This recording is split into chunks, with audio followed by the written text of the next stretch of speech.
And taking you to the nation's capital now, where the Madlanga Commission will continue to hear evidence from witnesses in relation to allegations that were made by General Nhlanhla Mkhwanazi. And let's join SABC News team. We have Ayanda, Nyathi and Canny Maphanga live to us from Pretoria.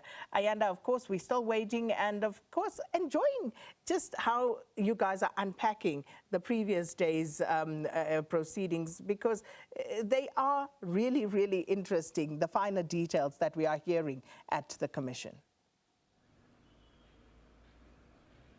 Without a doubt, Sakina, welcome back to the Bridget Mabandla Justice College. And yeah, we're spoiled for choice about which of the tidbits to pick from, given just how much has come from the testimony we've heard over the last 24 hours. It is a rather cool and very cloudy morning here in Pretoria. So I can attest to those warnings of thunderstorms that you spoke about at the beginning of the hour that have been issued for several provinces. But I digress. Canny Maphanga is with us once again here, where we have no time to speak about the weather, Canny. So let's jump straight into it. Yes.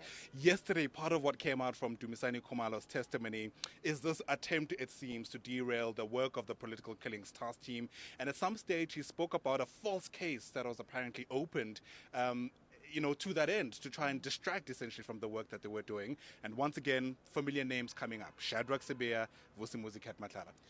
Indeed, we've heard this evidence before. This all relates to the attempts to cast aspersions on the PKTT, because you'll know that the PKTT equally has had some negative coverage as well about their activities and their operations. This one relates to the aspect of their operations at the homes of these alleged cartel members, particularly Vusimuzi Katmatlala. After they visited his home, we saw a case that was open stating that he had lost particular gadgets and that he attributed that to the PKTT. So we've already heard evidence that that was allegedly influenced by Lieutenant General Shadrach Sibiya. And we're hearing Khumalo, add on to that allegation by stating that Sibiya may have allegedly written the complaint for him and said submit it in this particular manner. So this speaks to the extent to which they wanted the PKTT gone, and the extent to which they wanted the project lead Khumalo to be dealt with as well. And he attributes that to the number of cases you see him facing now, particularly the case where he is now in court for that HR-related issue. And he also highlights again before the Commission that he is not suspended, but he's not allowed to go to work because of this particular case. Again, the inference being made there is that this is all to derail the work of the PKTT that is closing in on these alleged criminal cartels and the support structure that they enjoy from high-ranking SABC officials. As you know, he's already named some of the SABC officials that they've honed in on. And of course, there's one left that we're expecting him to go into.